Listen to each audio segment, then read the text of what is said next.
Magandang hapon sa inyong lahat. Ito po si Herbert Curia, author, promoter ng Human Rights Promotions. Ang boses ng Human Rights Promotion sa malayang demokrasyang ito kaakibat ang ating pananalig sa ating banal na Panginoon Diyos, banal na Panginoon Kristo, at gabayan ng kaliwanagan ni Banal na Santa Maria mula sa isyong ating nakalap at babantay sa mabuting pamamahala, patas na hustisya at karapatang pantao. Ay hinggil sa issue ng Congressman Libiste claims on 2026 budget, insertions, etc. etc. We voice investigations on Congressman Libiste allegations. Yan. May mga aligasyon si Congressman Libiste hinggil sa issue ng 2026 budget allocations, particular sa DPWH, na mga di umano insertions at mas mataas na alokasyon. Yan. Ang kanyang mga dokumento galing di umano sa kay dating Undersecretary Cabral ay basehan niya sa mga aligasyon na ito at may mga sinasabi siya dito na may mga purpose para sa mga proyekto ang mga congressman o mambabatas para sa fiscal year 2026. May mga incentives pa para hindi na makapagsalita pa para doon sa pag-approve nila o pagboto doon sa BICAM yata yun. So ngayon ay ang budget ng DPWH ay may mga proposed projects dito na ang bawat congressman at bawat ay may daang milyong budget sa DPWH allocations. Ito ang sinasabi marahil na insertion. So yun. So yung may aligasyon si Congressman Libiste regarding dito sa 2026 budget na pinapasa ngayon. Ewan ko na permahan na ito ng Pangulo, hindi pa updated doon. Pero nung ito ay kanyang inihahayag ay bago pa lamang ipapasa sa BICAM. So ngayon ay gusto niya malaman ng taong bayan para matutulan yung ginagawang pagpasa sa BICAM. So ngayon ay naipasa na sa BICAM. So ngayon ewan natin kung kung nangyari nga na ang gusto niyang mangyari. So ngayon ay na mayroong sinasabi siya na mga yung sistema noong DPWH ay nais niyang mabago. So ngayon ay yung sistema ng DPWH, mayroong yung congressman ay sila ay binibigyan ng mga daang milyong alokasyon para sa mga distrito nila para sa infrastructure. So ngayon ay binabatikos din niya na hindi patas sa mga budget ng bawat distrito. So yan. Ngayon, ang Human Rights Promotions ay maring sumusuporta sa mabuting pamamahala, patas na hustisya at karapatang pantao. Assertion ito ng aligasyon ni Congressman Libiste.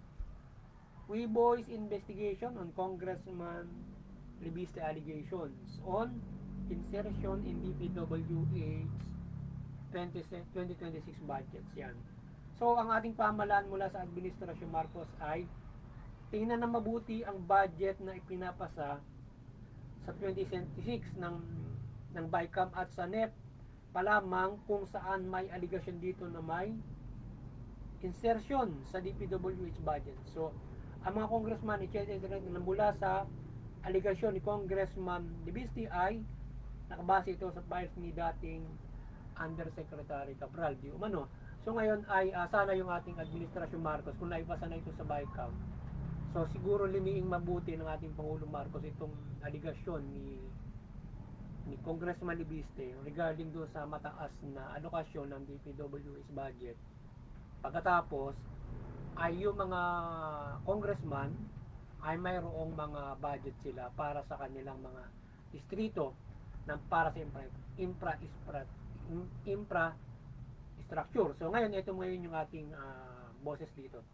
So itong allegation niya na may 150 million infrastructure budget per congressman at 160 million infrastructure budget for party list, congressman, etc. etc. at 30 million for soft project, ay ipaliwanag ito ng lubos ng ating pamahalaan. So tingnan ng mabuti ang sistemang ito ng DPWH allocation na mabigyan ng proyektong ganito kalaking budget ang mga congressman na parang pork barrel. So yun yung ating boses dito na ito bang ginagawang ito, halimbawa ito ba ay ngayon lang or matagal na yung ating mga congressman, representative, so bawat distrito nila, yung DPWH na yung budget nila ay meron silang alokasyon na ganito kalaki o ano man gaano yung binibigay na alokasyon for the congressman para magpagawa sila ng project doon sa kanilang mga distrito. So yung ba ay constitutional, nasa batas para mabigyan ng DPWH ng ganong klaseng budget yung mga congressman. So yun yung ating boses doon sa ginawang aligasyon o siniwalat ni Congressman Libis na mayroong ganong klase ng sistema. Ang DPWH nagbibigay sila ng budget para doon sa mga congressman at ang sinasabi nagpo-propose pa sila bago ipasa doon sa NEP pa yun. Sa NEP pa yun, ha? Gusto yun, bago pa ipasa sa NEP, ay nagpo-propose na sila doon sa DPWH, ipapasa sa NEP, tapos kapag nakalusot sa NEP yun, pupunta sa BICAM. Ngayon, doon sa NEP pa lamang, ay may, kumbaga parang meron mga silang incentives na binibigay. Para kapag dating sa BICAM, pag nagbotohan, sarado na yung bibig mo, papayag ka na ron. So ngayon ay, kung ganun ay, maaaring nalusutan na naman o nalulusutan yung administrasyon for that kind na ginagawa ng administrasyon kung ito ay illegal o ito hindi dapat o ito insertions. Ngayon, ipaliwanag mabuti ng ating administrasyon o sino mang o pwede mo paliwanag sa Kongreso or Senado o sino mang ahensya na maaaring makapagpaliwanag dyan na legal o maybe ang ating mga kababayan na expert dyan sa batas na yan na legal ba na mayroong ganong klase na budget na i-allocate yung DPWH for every congressman, 150 million, 160. So dapat ba ano ba yung mandato ng ating congressman para sa ganon yung sistema na magiging ang pagkakaalam natin may sariling budget for every congressman, hindi doon sa mayroon siyang budget for the DPWH as allocation siya kung gusto niya magpagawa ng sa kanyang distrito. So, di ba ang bawat congressman o kumbaga man sa House of Representatives and Senate, merong meron niyang budget yan. May allocation yan. Halimbawa per congressman, talaga may allocation, mga 50 million yata yung allocation nila. Per year, nagagastusin nila sa operation nila sa pagsasagawa ng mga batas para doon sa opisina nila at maging yung pangkalahatan ay meron doon sa gastusin sa House. So ngayon, pangmasweldo ng tao, halimbawa ganun, or kung paano sila gagawa, 50 million per year. So ngayon ay may karagdagan na 150 million, kaya lang kapag magpapagawa sila, nandun ang budget sa DPWH. Base doon sa siniwalat ni Congressman Libiste. At ito'y siguro yung nangyayaring matagal na sa ating Congress. So ngayon, ang ating boses, legal ba yun na mandato ng ating mga congressman, magre-request sila sa DPWH, aallokitan sila ng ganon para sila ay mayroong ipagawa sa kanilang mga distrito. 160 million ngayon. Yung mga nakarama magkano, di ba? Tapos ngayon, sinasabi bawat congressman ay mayroong mga budget na hindi daw patas. Paano budget yun na hindi patas na para siguro parang pork barrel na magpapagawa sila ng mga ganon, di ba? Sa sinasabi ni Congressman Libistin, mayroong hindi fair na budget sila. Anong hindi fair na budget na yon? Parang may magpapagawa ka ng ganon. Ano ba? Sabi niya gusto niyo rin magpagawa ng eskwelahan, etc. na parang siya ay mayroon pang ibang alokasyon kapag ikaw ay mayroong sinasabi yung may nakausap siya. So ngayon ay yung ba ay legal na yung ating mga congressman bibigyan ng gano'n na allocation ng DPWH, di ba? So ngayon yan ay dapat ay sana ipaliwanag ng ating pamahalaan kung ito ay legal na dapat na mayroong gano'n ang ating mga congressman. Mandated ba ng konstitusyon or anumang batas ang nakapaloob dyan o whatsoever. So sana ipaliwanag yan at na mayroong mga gano'n ng ating mga congressman. Okay.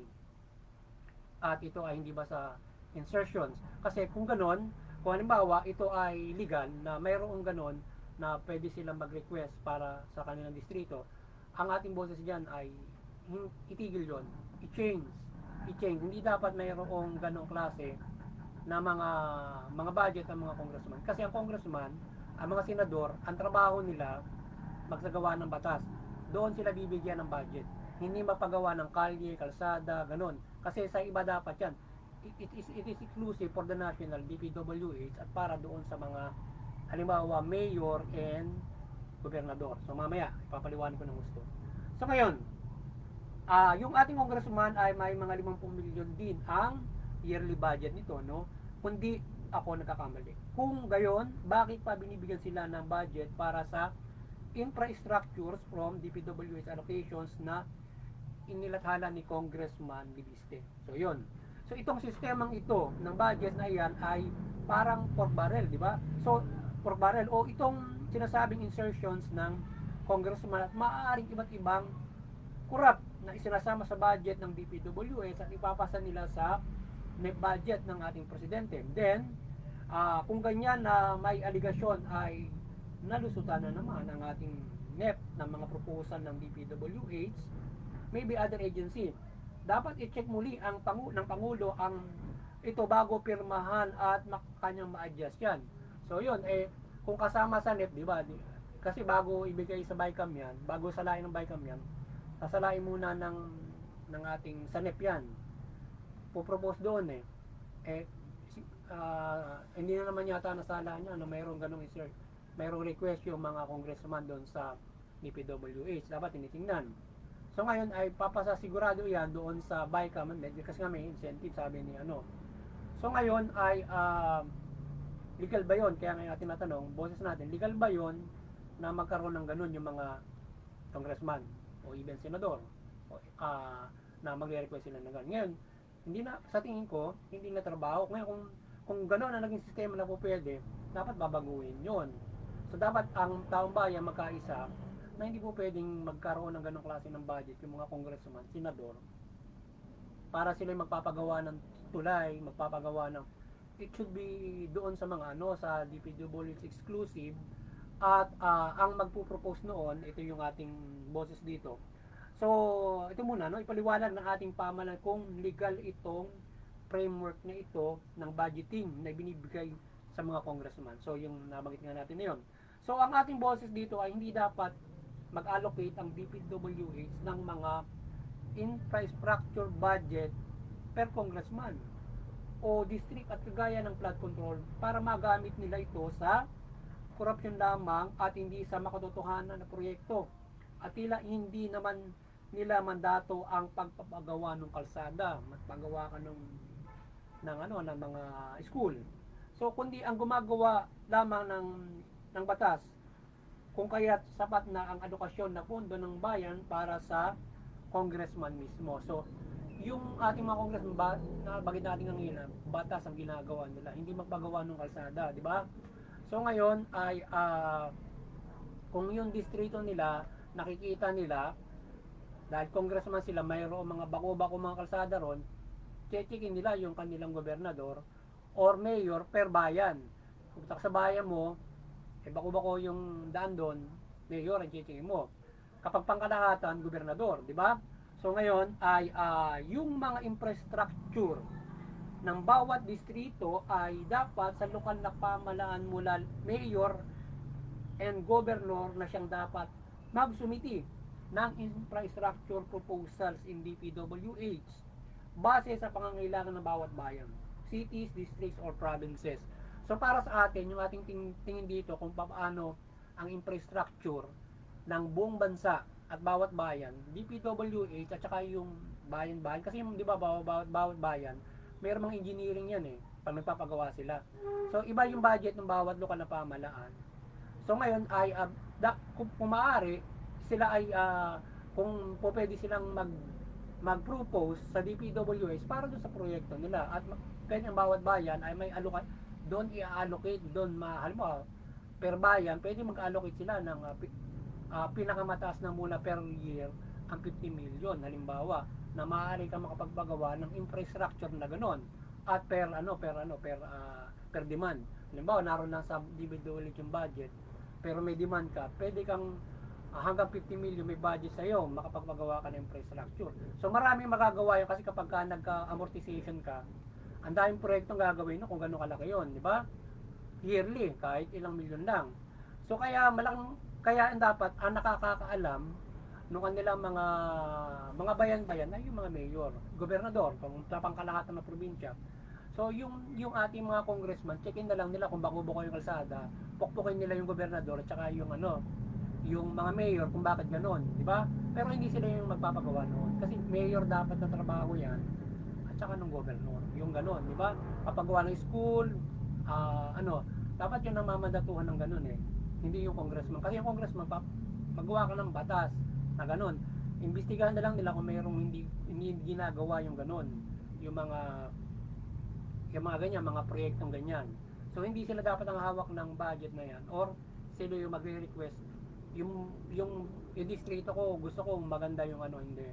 Dapat ay, yung congressman, checkin na lang nila yung gobernador nila kung ilan silang gobernador per provinces kung gumagawa talaga ng mabuti. At sila ngayon hindi rin naman basta hawakan ng gobernador i-allocate sa kanya sa DPWH yung budget. So magsusumiti siya doon ng mga halimbawa feasibility na mayroon akong proyekto mga 10 tulay dito, mabudgetan ng DPWH. Kaya halimbawa per provinces or per municipal 50 million at saka iba pa yung sa pangkalahatan na sa gobernador kasi syempre yung gobernador pangkalahatan ng mga kalsada at iba yung mga pangkalsada ng mga panglokal lang, di ba? So yun, meron man nagugpong-hugpong di ba? So ngayon ay dapat ganun yung sa tingin ko pagpapagawa ng ganyan at saka DPW sila yung magkakausap dapat yan, hindi congressman, di ba? So sana paliwanag natin pamahalaan yan kung legal yun at bakit kung ganun ang sistema at legal yun dapat tanggalin yung sistema na para walang ganyang kasi sila numero 1 ngayong issue sa corruption, di ba? Lalo ng PDAP, tapos yan yung ngayon yung flood control. So ngayon yung issue ngayon na nagpapagawa ka ng ganun, maaaring hindi po pwedeng walang corruption din yan. Isang malakihan na naman o investigasyon yan na yung mga budget na ganun na binibigay sa kanila aside from flood control na nakapagre-request yung mga congressman kung sino man yung congressman na yan na may flood control request. Pero kung meron siyang gustong ipagawa ng mga tulay, kalsada, another pa yon. Pero kaya nga may sinasabi siya 150, 160 per congressman. Kaya sana tingnan mabuti yung legality. At kung yun man ay illegal, yung sa framework, dapat babaguhin. Hindi yun. Saka yung congressman ay bigyan lamang sila ng sapat na budget pare-parehas para sa paggawa ng batas. Yun lang naman yung kanilang trabaho roon di ba? At hindi yung magpagawa ng ngayon kung sa tingin nila ay yung mga bayan-bayan nila halimbawa ay bakit ganoon yung kung may budget yan chichikin nila hindi PWH yung kanilang sila yung mag-check and balance ng DPWH at saka ng mga mayor sa governor. Bakit yung mga kalye dyan bako-bako? Di ba? O yun lang trabaho nila doon Hindi sila yung magpapagawa noon. Kasi napakarami na binibigyan ng budget nila, sila yung magpapagawa. Di ba? Dapat yun naka-sentro lang yun doon sa dapat magpagawa. So yun. Yun ang ating boses doon. So ngayon ay ang budget ng congressman ay dapat sa paggawa lamang ng batas at hindi magpagawa ng mga infrastructures. Ang sistema ng pag-request ng infrastructures ang nasabing sa lokal na pamahalaan, sila ang mag-request sa DPWH na isasama nila sa isuso meeting budget ng NEP aside from budget talaga ng mga lokal na pamahalaan. di ba? So yung lokal na pamahalaan sa tingin ko magpapasa ng mga ganun kasi sila yung nakakalam ng mga bayan nila, mga barangay nila, di ba? Ng mga kalsada. So ngayon, sila alamin nila yun at kakibat nila yung mga lokal na mga tao o mamamayan. Parang nagsasabi sila, yung kalsada namin doon, lagyan nyo, di ba? O kaya mga barangay nila, nagkakaalaman na sila. Popropose nila ngayon doon sa ano. Or maliban doon sa mayroong budget na binibigay sa bawat bayan kung paano sila nag-infra. At mula doon rin sa kanilang mga kinikita ron, di ba? Pero kung sila mayroong kung po pwede sila mag-request sa DPWH as part na gagawin doon, kung ano man sistema ng ating lokal at DPWH sa paggawa ng infrastructure, dapat ganun yung sistema. Hindi congressman yung magsasabi, gusto ko kailangan namin ng ganitong 5 eskwela, 5 tulay doon sa bayan namin. Request ka ngayon, DPWH, di ba? Or DALG, di ba? So ngayon kung paano bibigay ang budget ng lokal na pamahalaan, pagkakasyahin nila yon, di ba? Para doon sa kanilang infra, o paano sila magre-request sa DPWH. Depende doon kung kasi merong sistema rin yan yung kung paano. So dapat yun ang pag-iibayuhin yung lokal na pamahalaan at yung DPWH for that infrastructure. Sila maigit makakaalam yan hindi ang congressman kasi batas ang kanila i-check nila dapat kasi yun yung power nila, nag-investigate sila tapos para doon sa kanilang legislation, di ba? So yun na lang gawin nila ro, may check na lang nila kung bako-bako yung kalsada ng ano nila, tapos bombayin nila yung kanilang mga kanilang persahin o kanilang persahin na gawin yung mga kalsada na yun kung yun ay bako-bako. Yung budget ay titingnan nila bakit yung DPWH allocate dito sa distritong ito, di ba? With these mayors, di ba? Parang ganoon. So ganoon dapat gagawin ng ating mga congressman, i-poperasahin nila yung kung talaga mga di ba? At bakit kung yan ay dapat ay may alokasyon na ang instead sa kanila ay dapat may mga alokasyon na tig 50 million, bakit nakikita namin bako-bako itong aming distrito, di ba? Kung mga walang eskwelahan to so ngayon chichikin mo yung mga mayor, i-meet mo problema nyo dyan, bakit ganyan, di ba? Yung tao lumalapit sa amin, di ba? Yun naman yung trabaho nila, lumapit makipag-ano sila sa tao, pero bakit ganyan, hindi nyo ginagawa ang trabaho nyo, di ba? Ganun dapat yung congressman, hindi yung ikaw magpapagawa ng nung tulay mo, di ba? Tapos mag-usap-usap pa kayo ng mayor mo, nung gobernador mo para pagawa mo yon, di ba? Yung sa flood control, nagtatalo pa sila dahil nagpapagawa ng mga flood control, hindi kausap yung mga mayor, di ba? So naway mabago yung sistemang yan sa Kongreso at maging Senado kung may mga budget na nai-request sila sa anumang ahensya like DPWH. Dapat itong proseso na ating boses ang maaari siyang dapat na proseso in infrastructure for district and lokal na pamahalaan. So yan. So muli, ang gabay ng ating Panginoon Diyos at Kristo Jesus at Banal na Santa Maria ay gumabay sa ating pamahalaan upang mapaglingkod ito ng mabuti. So yan. So yun, muli ay sana ay yung sistema natin ay tingnan mabuti yung ginagawa ng ating mga congressman kung ano para maiwasan na yung mga sinasabing korupsyon sa Senado at Kongreso. Yung iba gusto nila nga pag-isahin na yung Kongreso at Senado para maiwasan na yung mga kung ano-anong mga anomalya ng mga ganyan. So ngayon ay tingnan mabuti yung sistema ng budgeting ng Kongreso, Senado like that, na mayroon silang nakakapag-insert, gusto nilang proyekto rito, proyekto dyan, request niya so dapat hands off sila doon sa ganun mga infrastructure problema nung distrito na infrastructure, hindi ganoon. Dapat ay i-check and balance nila yung mga congressman, yung budget noon kung paano yung mga mayor kung paano nagpapagawa at or gagawa sila ng mga batas, dapat yung instead na aligasyon sa kanila, yun ay dapat ay nakabudget sa bawat mayor or bawat gobernador. Checkin na lang nila kung ginawa nila yung mga ganun, kung makakita sila ng may report sa kanila na hindi naman nagagawa po yun. Kanilang i-poperasahin o o kanilang ano yung mga mayor, mga gobernador kung bakit hindi na ginagawa. Kasuhan nila, imbestigahan nila doon sa kongreso, kaba? Bakit ang laki ng budget mo hindi mo ginagawa yan? Kasi, di ba? Trabaho naman nila yun eh. Kaya lang hindi yung sila yung magpapagawa. So yun.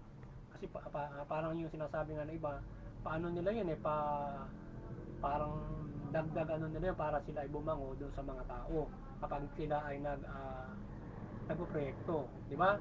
Hindi dapat mali yun. Kasi dapat mag-concentrate sila dun sa batas. Sa ganun.